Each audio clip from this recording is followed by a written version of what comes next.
Welcome to the Deep Dive. Today we're embarking on a pretty exhilarating journey. We're blending the sheer thrill of adventure travel with, the art of capturing those truly unforgettable moments. Our deep dive is fueled by a rich stack of sources from vibrant travel blogs, looking at incredible regions like Ladakh and Assam, to detailed adventure tour itineraries for Nepal, and even expert photography guides for some pretty challenging river expeditions. Right.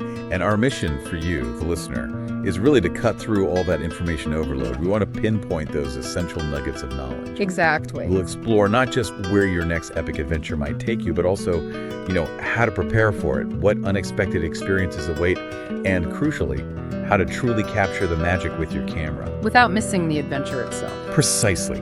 Without missing a beat. We're looking for those sort of aha moments that transform a trip into, stunning visual memories. Okay, let's dive in. Let's unpack this truly incredible region first. Ladakh.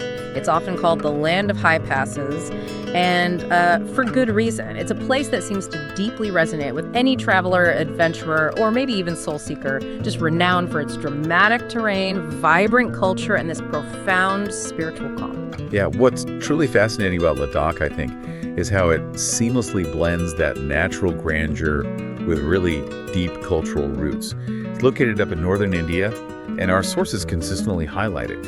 A top-tier destination for its breathtaking landscapes and a whole range of adventures, all woven into this rich cultural tapestry. Absolutely. And when we talk about breathtaking landscapes, you really have to start with Pangongso Lake. This place is just pure magic, a shimmering blue paradise.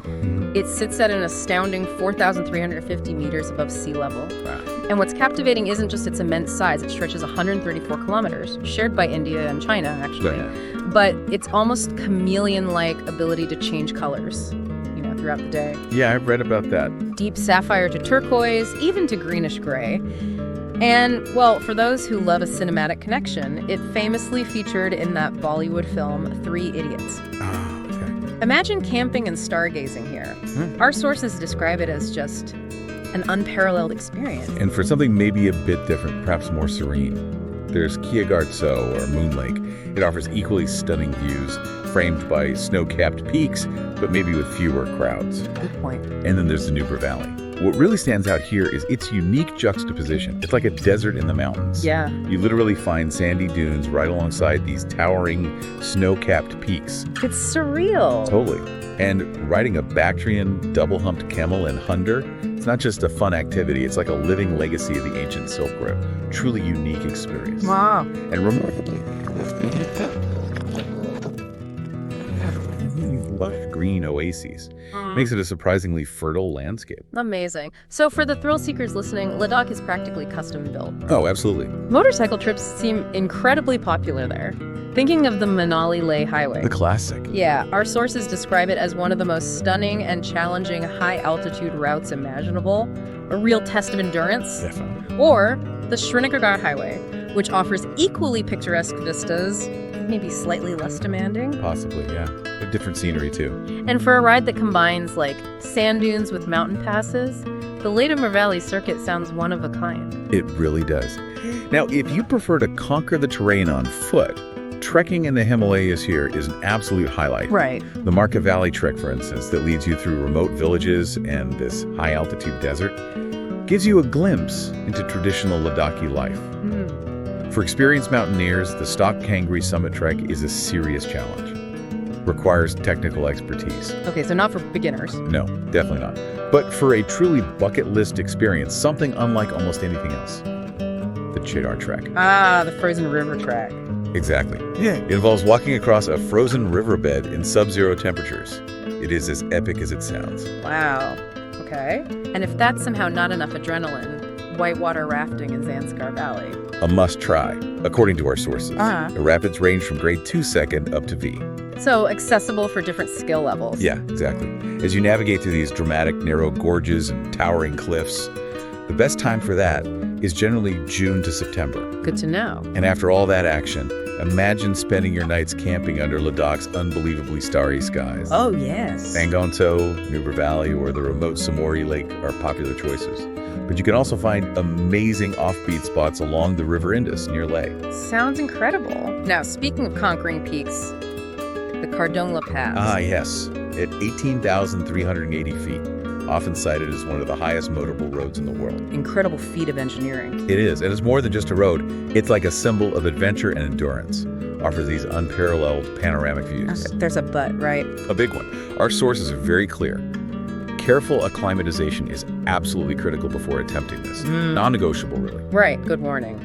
And similarly, the Manali-Leh Highway, 490 kilometers, it's not just road. No, it's an engineering marvel that takes you through multiple high-altitude passes, like Rotang Pass at 13,050 feet and Tanglang La way up at 17,480 feet. Wow. These are just points on a map. They are gateways to truly unique perspectives.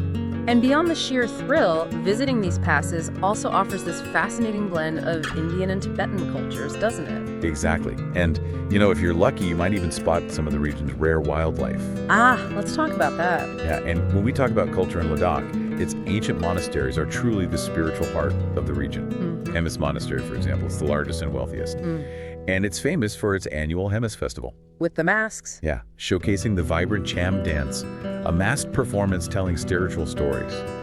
Visually captivating. Sounds amazing. Then there's Alki Monastery, a UNESCO World Heritage Site. Unique for its 11th century artwork and murals. And it's notable for being built at ground level, which is quite unusual for a monastery there. Interesting. Fixi Monastery, on the other hand, it strikingly resembles Lhasa's Potala Palace. Houses a magnificent 15-meter Maitreya Buddha statue. Wow. And Lamayuru Monastery, one of the oldest, set against the backdrop of that surreal moonland geological formation. So much history.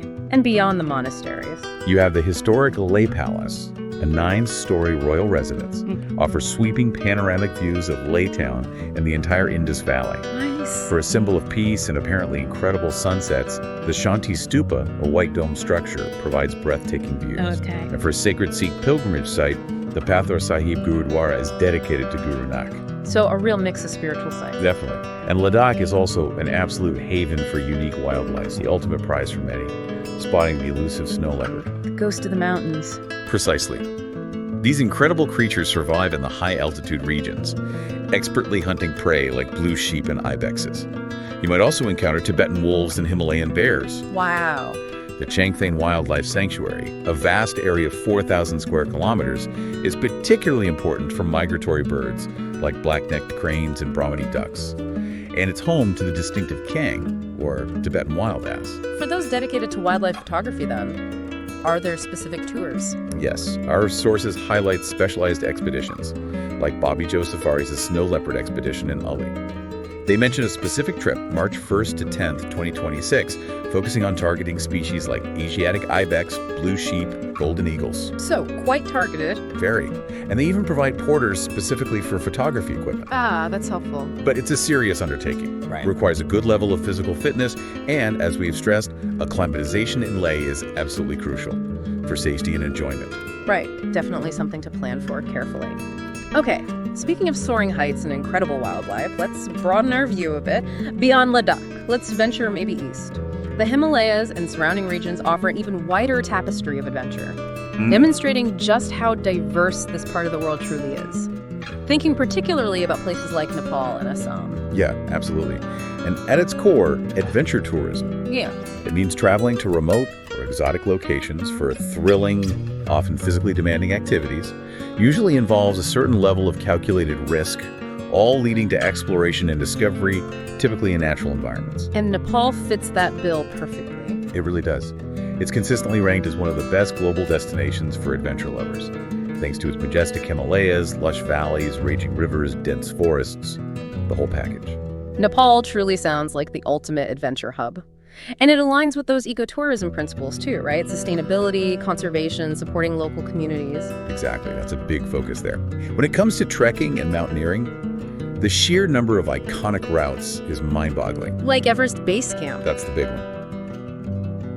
But also the Annapurna Circuit, the Langtang Valley Trek, all taking you through breathtaking vistas and remote villages.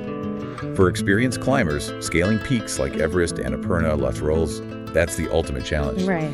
But for those who want a taste of high-altitude climbing, without needing extensive technical expertise, there are trekking peaks. Trekking peaks. Yeah, peaks like Island Peak and Mara Peak. generally between 5,800 to 6,500 meters. They offer a fantastic introduction to mountaineering. Okay, that's a great option. And rivers. Nepal's rivers, like the Trishuli and Karnali, offer some of the world's best whitewater rafting and kayaking, flowing through stunning river valleys. Sounds intense. It can be, and if you want to take your adventure to the sky, paragliding in Pokhara provides these breathtaking views of the Annapurna Range. Just unforgettable. I've seen pictures of that. It looks incredible. It does. And skydiving right in the Everest region offers the most dramatic backdrop imaginable for a jump. Wow. And for something truly unique, there's even parahawking. Para what? Parahawking. It combines paragliding with falconry. No way. That's amazing. Yeah, pretty niche. And if wildlife is your passion, Nepal's got that covered too, right? Bengal tigers, rhinos. Absolutely. Home to endangered species like the majestic Bengal tiger, the one-horned rhinoceros, and of course the elusive snow leopard again. But where would you go for that? National parks such as Chitwan and Bardia offer incredible opportunities. Jeep safaris, serene canoe rides, even elephant-back rides to spot these magnificent creatures. So many options. And beyond the well-known stuff, Nepal offers unique activities like mountain biking through rugged trails, rock climbing sites for all skill levels. It's also home to the world's second highest bungee jumping site near the Bodhikoshi River. Good grief. What's particularly great is that many operators offer multi-activity packages, so you can combine different adventures. Yarr. And for cultural immersion, you can find yoga and meditation retreats, traditional farm stays, traditional art and craft workshops. Provides a deeper connection to the local heritage. Really well-rounded. Okay, now let's journey further east again to Assam, a region that offers an incredible blend of wildlife and rich cultural experiences. Kaziranga National Park sounds like a highlight. Definitely. A UNESCO World Heritage Site, renowned for harboring the world's largest population of the one-horned rhinoceros. The Rhino Haven. Pretty much. It's also home to the Big Five, the rhino, elephant, water buffalo, tiger, and swamp deer. Plus, incredibly diverse bird life like the Bengal florican and Great Indian hornbill. How do you explore? Exhilarating jeep or elephant safaris are the main ways. Cool. Then there's Nameri National Park, nestled gracefully in the foothills of the eastern Himalayas. It's Assam's second tiger reserve, brimming with biodiversity.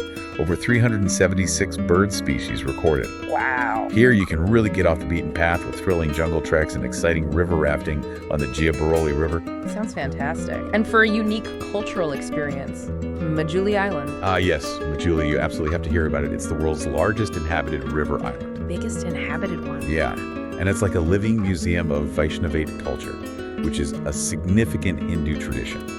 You'll find traditional Satra monasteries, unique monastic institutions, along with the captivating Satriya dance and traditional mask making. So really immersive. Incredibly authentic glimpse into the rural lifestyle of the Mishing and Assamese communities. Fascinating. And finally, Sivasagar, the ancient capital of the Ahom Kingdom. A treasure trove of historical monuments. You can explore the Rangar Amphitheater, the impressive Palatal Gar Palace, and the Shiva Doo. The temple. Yeah, which stands as the tallest Shiva temple in northeast India. A truly imposing structure. Okay, so we've explored these incredible landscapes, the adventures, but for the keen observer, the photographer among our listeners, this raises a crucial question. How do you actually capture these once-in-a-lifetime moments without getting so caught up in the photography that you miss the experience itself? That's such a great point. Whether you're navigating the roaring Colorado River or trekking through snowy Himalayan passes, getting that perfect shot can be incredibly tricky. It really can, and it's a fantastic question, one our sources delve into deeply. What is the best approach to photography when you're deeply immersed in an adventure? Yeah. The simple truth, maybe surprisingly, is the best camera you own is often the one you have with you, and more importantly, the one you're comfortable using. Right, familiarity over fancy gear. Exactly. Familiarity with your gear truly outweighs expense, because knowing how to use it instinctively is key to not missing those fleeting moments. Makes sense.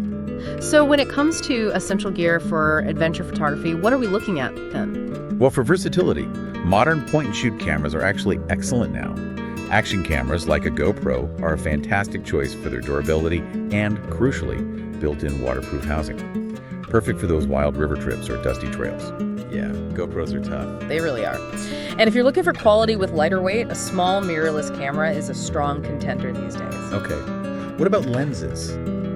For lenses, a versatile 24-70mm is often sufficient for most adventure shots. Captures landscapes and people well. But for wildlife, you'll definitely want something longer, like a 70-200mm or maybe even more. Right, to get closer. Exactly. And a pro tip from our sources, polarizing or neutral density filters. They're like sunglasses for your camera. How so? They cut glare, especially off water or snow, make skies pop, and add an extra layer of physical lens protection. Worth considering. Good tip. Now, protection for the gear itself must be paramount in these environments, right? Yeah. Water, sand, dust. Oh, absolutely paramount. Water and sand are the biggest adversaries, especially on river trips or in harsh mountain conditions. Our sources can't stress enough the importance of waterproof bags or, even better, hard-sided cases like a Pelican box. Like the pros use. Yeah. And again, GoPros shine here with their inherent waterproof design, often down to significant depths. The key tactic is only expose your camera when you are actively shooting. Keep it protected otherwise. Simple but effective. And for any water activity, a floating strap. It's a cheap but crucial investment to prevent watching your expensive cameras sink to the bottom. Oh, yeah. Definitely need one of those. Now for stability, especially if you're hoping for those stunning long exposure shots. You know, the Milky Way under a vast clear sky. A dream shot. Or just for sharper images in challenging low-light conditions, a small, lightweight backpacking tripod is invaluable. Worth the extra weight. Often, yes. It's surprising what a difference that bit of stability can make, especially for landscapes or night shots. Okay, let's talk techniques for dynamic shots, like capturing the rush of whitewater or a moving subject, maybe wildlife. Right. For action, faster shutter speeds are generally your friend if you want to freeze motion. But for a more dramatic motion blur, like showing the movement of water, you might try something slower, maybe between 120 and 170 of a second. You have to experiment. So faster to freeze, slower to blur. Basically, yeah. And our sources really recommend utilizing burst mode or continuous shooting. Spray and pray. Sort of. It lets you capture multiple frames per second, dramatically increasing your chances of nailing that perfect, decisive moment. It's all about anticipating the movement and giving yourself options. Smart. What about landscapes and lighting? The light. Well, the golden hours, that magical time just after sunrise or just before sunset, are universally ideal. Dramatic light, rich colors. Classic advice for a reason. Okay, but what about harsh midday sun? That can be tricky. It really can. Learn to leverage your camera's HDR features if it has them. High dynamic range helps balance bright skies and dark shadows.